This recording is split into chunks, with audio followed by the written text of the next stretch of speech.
a brief history of the Buteyko method, and the pronunciation of the word Buteyko, you could think of it as B-H-E-W, Tae, T-A-E, Ko, K-O, Buteyko method. Dr. Buteyko, he was born in Kiev, near Kiev in Ukraine, on the 27th of January 1923. And from a young age, he showed a keen interest in science and medicine, and he enrolled at the First Medical Institute of Moscow in 1946. And apparently he had the fascination of all things mechanical as well. So during World War II, for example, working on different machines, etc. And then he, of course, devoted himself to investigating and working with the human machine in terms of his breathing technique. A key insight into his medical training was that he spent hours observing sick patients, and he found that as patients became sicker, they were breathing faster and harder. And he also noticed that when they were approaching death, that their breathing really deteriorated. And he asked a question. He asked, is it their sickness which is causing them to breathe faster and harder? Or is it their faster and harder breathing which is feeding into their sickness? So in other words, is there a feedback loop there? And it was quite an interesting observation, because normally people can accept that, yes, people who are not well, they typically do have poor breathing patterns. But not so many people ask the question, well, what is this poor breathing pattern doing in terms of sickness, and how is it feeding into it?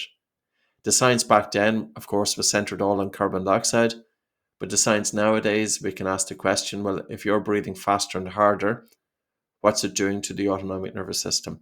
Is it driving you into an increased stress response?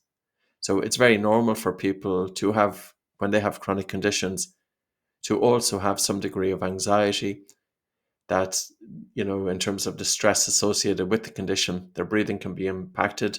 Their breathing is faster and harder. This is putting them into an increased stress response. Their sleep might be impacted also.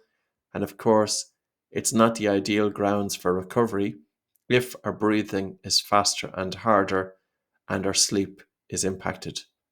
So for recovery, the brain, the body, needs to interpret that everything is safe, and we can do that via the breath. So his personal discovery was also in 1952. He was diagnosed with hypertension, possibly due to the stress of his training. He was 6 years in medical training at this point, and on the 7th of October 1952, he discovered that if he started breathing less air, he could alleviate his symptoms from his hypertension. So again, it was quite an interesting discovery, and this was probably based on his observations of sick patients. So he associated sickness with poor breathing. So he in turn then, when he had hypertension, what would happen when he starts breathing less air, breathing light and breathing slow and breathing in and out through the nose? And of course, carbon dioxide is going to increase. But not only does carbon dioxide increase, you're also going to stimulate the vagus nerve. You're helping dampen the stress response. You're helping to increase the relaxation response, bring balance to the autonomic nervous system. And that, of course, is going to be influenced by the strengthening of the pressure receptors, which are continuously monitoring your blood pressure, the baroreflex. So there's a number of feedback mechanisms that may contribute to the lowering of high blood pressure. So his breakthrough then, this led Dr. Buteyko to theorize that chronic hyperventilation was a root cause of ill health. And what do we mean by chronic hyperventilation? That your breathing is faster and harder to cause an increase in minute volume. So when we breathe too much air chronically, this causes a lowering of carbon dioxide from the lungs, which in turn is going to lower carbon dioxide in the blood leaving the lungs. And the loss of carbon dioxide and the resultant drive of blood pH, so blood pH becomes more alkaline. Our blood vessels constrict, there's less oxygen delivery throughout the body, and there's arousal of the central nervous system. So chronic hyperventilation is a habit of breathing in excess of metabolic requirements to cause a lowering of carbon dioxide. And he began developing the Buteyko method, which is very, very simple, really, when you think about it. Breathing in and out through the nose, both during rest, during physical exercise, and his patients then devised mouth taping. So it was actually his patients who started taping their mouths during sleep. So during sleep as well. Relaxation of the diaphragm, bringing a feeling of relaxation throughout the body and a total feeling of relaxation to the chest, to the abdomen, and with that, allowing breathing volume to reduce to the point that there's a slight accumulation of carbon dioxide in the lungs and in the blood. This in turn generates a feeling of air hunger, and the sensation of air hunger is positive feedback that there is an increase of carbon dioxide, and exposing the body to that increased sensation of air hunger and increased carbon dioxide helps then to change breathing patterns so that breathing becomes lighter and breathing becomes slower in everyday life. There were early challenges in the medical field. Dr. Buteyko, his findings were initially facing resistance from the medical establishment. His idea that breathing too much air could contribute to illness and that breathing less could help with recovery, it went against the conventional medical practices. And it's always interesting because typically it takes about 20 years for something, if it's working, from the point of time when it first arrives to the point at which it's more accepted. That can take 20 years. The first major trials of the Buteyko method were in 1959, so this was 7 years after his discovery, and he was working with 200 patients, including those suffering from asthma, hypertension, and other conditions. In the photograph there, you see Dr. Buteyko leaning over the patient, and there was quite a complex array of scientific machinery and devices in terms of monitoring data of the patient. On January the 11th, 1960, he presented his findings to the scientific forum, showing the correlation between breathing depth, in other words, the volume of air that you breathe, your minute volume, carbon dioxide levels, and disease. Now, it's part of his tables, of course, show that your control pause and is it related to carbon dioxide? And initially, in terms of the Buteyko tables, Dr. Buteyko said, well, if your control pause is 10 seconds, carbon dioxide in your lungs is 24 millimeters of mercury. If your control pause is 20 seconds, your carbon dioxide in your lungs is 28 millimeters of mercury. If your control pause is 30 seconds, carbon dioxide in your lungs is 32 millimeters of mercury. And if your control pause is 40 seconds, carbon dioxide in your lungs is 40 millimeters of mercury, partial pressure of carbon dioxide. So is that correct? Not necessarily, because later studies then have showed that there's not a correlation, or at least not a strong correlation between control pause and alveolar or arterial carbon dioxide. Building support and refining his method in the 1960s, Dr. Buteyko received temporary support from Professor Mishalkin, a leading figure in Soviet medicine, and they had a team of 200 medical professionals continuing with the research. So by 1967, 15 years after the discovery, over 1,000 patients had successfully recovered from conditions like asthma. And asthma, even in the Western world, was one of the conditions that was most embraced and used in terms of the Buteyko method was used to help with that condition, probably because the results were quick. You know, if you have somebody coming in with asthma and if you teach them the Buteyko method, even over the course of 5 days, typically by the 5th day, the person is feeling a difference. And it can be quite a significant difference as well. So it's a quick response with asthma. And of course, asthma is very common. It's about 8% of the Western population. The official recognition of his method took place in 1980, and this was following successful trials at the first Moscow Institute of Pediatric Diseases and also in Leningrad, so today's St. Petersburg. The Buteyko method was officially acknowledged, and the Soviet Ministry's Committee for Science and Technology recognized it as having success in treating asthma and related conditions. In 1983, the USSR Committee on Inventions and Discoveries formally acknowledged Dr. Buteyko's discovery, and he was granted the patent for his method under the title The Method of Treatment of Hypocapnia, or low carbon dioxide. His discovery date was backdated to January the 29th, 1962, making it as a significant contribution to medical science. And the Buteyko method was brought to the Western world by an individual called Sasha Stan Matsky. It was first brought to Australia in the early 1990s, and then it arrived to the United Kingdom in around 1994, 1995. And the first clinical trial of the Buteyko method in the Western world took place in Australia in 1994, and it was involving a group of people with asthma.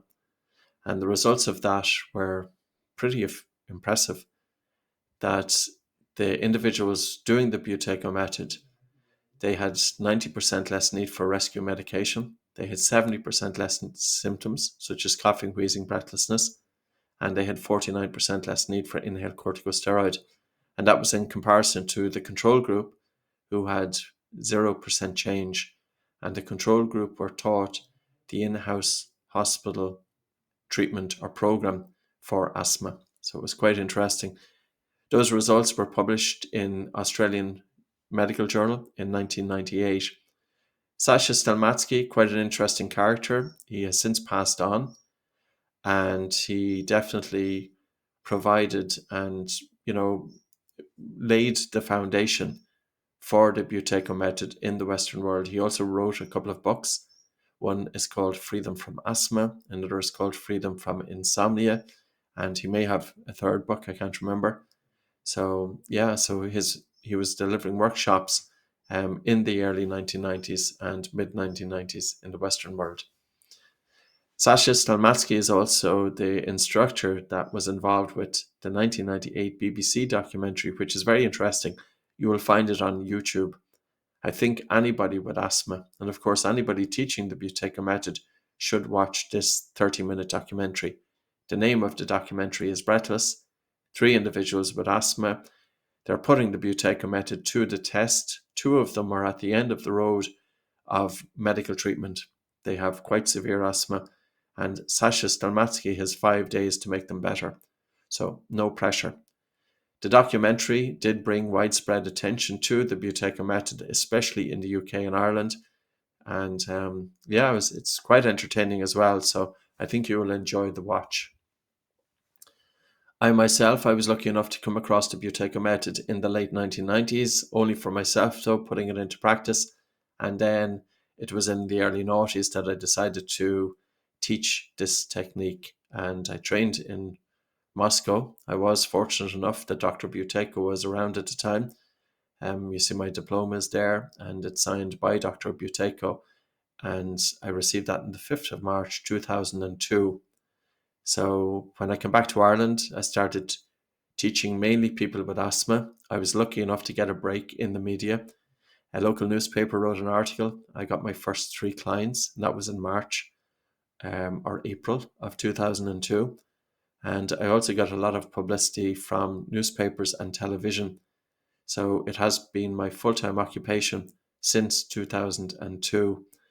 In 2003, I wrote the book Asthma Free Naturally.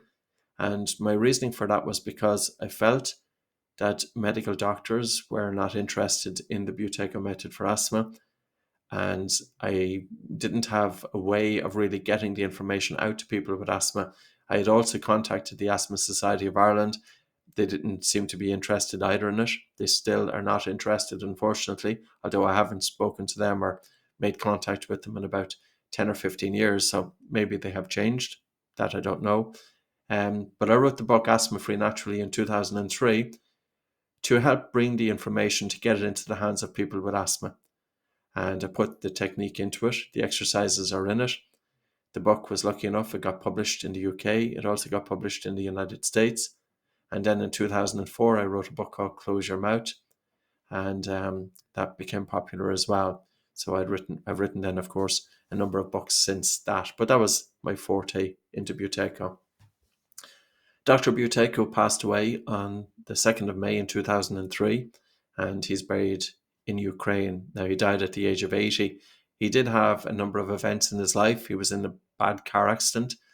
And apparently he never recovered from it. And I think that happened when he was in his late 70s. Now, interestingly, then I'd come across, and I just put, you can kind of see it on the image on the left here, that the Central Intelligence Agency, the CIA in the United States, had a file, and it was classified and released only in 2020. So it was released on the 4th of November in 2020. And talking about Dr. Konstantin Buteyko. So you can see point 6 there. In 1989, Konstantin Buteyko was the head of a laboratory of non-traditional treatment at the Clinical and Experimental Medical Institute in Novosibirsk. And some 3,000 patients underwent medical treatment from 1987 to 1988, provided patients with a special diet and rest regimen. As part of this, Buteyko developed a medical specialist attempted physically to transmit bioenergy to patients to enable them to control or cure asthma, sinusitis, allergies, chronic bronchitis, pulmonary inflammation, and heart disease. Buteyko had perfected his method in the early 1980s by conducting experiments with patient volunteers placed in the middle of a room between two concave mirrors fixed on opposite walls. So I can't read because my image is in the way here, but you may be able to read it yourself there. So it was about transmitting psychic energy to the patient as well as the practitioner experiencing the patient's discomfort. So yeah, I just put that in for a note of interest that yes, Dr. Buteyko, he received some attention, and he received attention from the CIA. Buteyko Clinic International, this was founded in the early noughties, and this is our own school. And we are one of the leading schools of teaching the Buteyko Method in the world. And it's our objective to continue with teaching the technique in as best a manner that we can, updating the information, providing trainings, and providing, community support and all that we can do to help continue with it. So that's a short history of the Buteyko Method, quite interesting. And given that Dr. Buteyko was born 101 years ago to this day, and how long it can take for something to gain attention. But certainly the Buteyko Method is much more popular now in the last 4 years. 4 to 5 years has really shown a huge awareness of this work. When you think about the number of people who are talking about nose breathing, taping of the mouth, breathing less air, improving tolerance to carbon dioxide. So this is really on the basis of the Buteyko Method. And James Nestor's book as well, Brett, of course, really helped to generate some awareness of this. So I think the Buteyko Method, I'm pretty sure of it, it's going to continue to, awareness is going to spread, and the benefits of it is going to reach out to a lot more people in the coming years. So thank you for that presentation, and enjoy the rest of the training.